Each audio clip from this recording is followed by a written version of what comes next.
All right, what are 2 or 3 things I expect from my gym, and what do I do directly or indirectly to affect those expectations? All right, so I have a lot of expectations for a coach. Those expectations are taught to my coaches personally by me. So I hold 2 staff meetings a week. One is with my core staff, so that would be you guys with Kru Chris, that's your core staff. And then I have a second meeting, which is instructor development training, and that's where where I train them how to teach, how to run classes, and all the protocols for coaches. The first meeting is more about standard operating procedures. It's about checks and balances. It's where we discuss things that need to be changed or looked at. It's where we do our debriefs. So the other thing that I do is I expect debriefs after every class. So a debrief is where my staff will go, we have breaks in between the classes built into our schedule. So right after the Tiny's class, my staff will go into the staff room and they will discuss what went well in the class, what they thought went well in the class, and everybody will give their feedback, and then what they need to do for improvement. And so as we do this, things develop for improvement. It's a continual process, and people understand that there's accountability, and it develops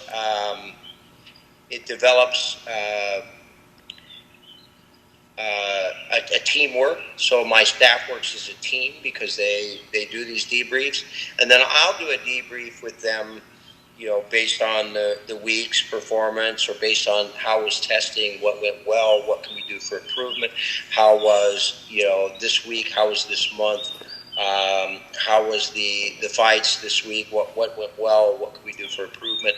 So debriefs are something that are really important to me. I expect my staff to do that every time. I expect my staff to come in with great attitudes. I expect them to teach every class like it's the last class they'll ever teach. I expect them to keep the academy clean. I want them to use my systems, and I expect that. There's no changes in it. If they want to change, then we discuss it in that first meeting of the week, and they say, Bryan, this system's not working anymore, or this system needs to be updated, and we talk about what they feel is a good improvement for it, and I will listen to their feedback. Sometimes we make changes, or sometimes I explain to them why that is that way, and then they understand it. They're like, oh, okay, I get it. Let's leave it alone.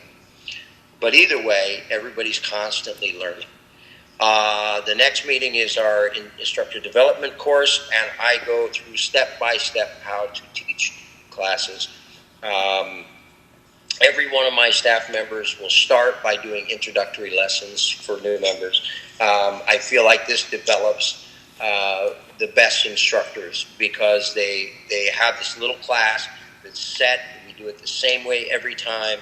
The introductory class is exactly the same, so it's simple to teach, and it's fun, and you get to meet the new members, and you start to build confidence. And I do that with every one of my staff members. They have to do introductory lessons before they can assist in the classes and before they can lead classes. So I expect everyone to do those.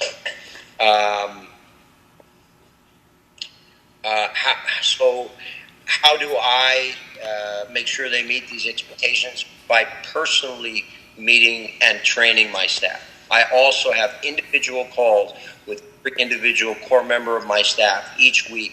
I have a 15-minute call just to check, see how they're doing, see if they have any questions, see if there's anything that I can do to help them be more successful.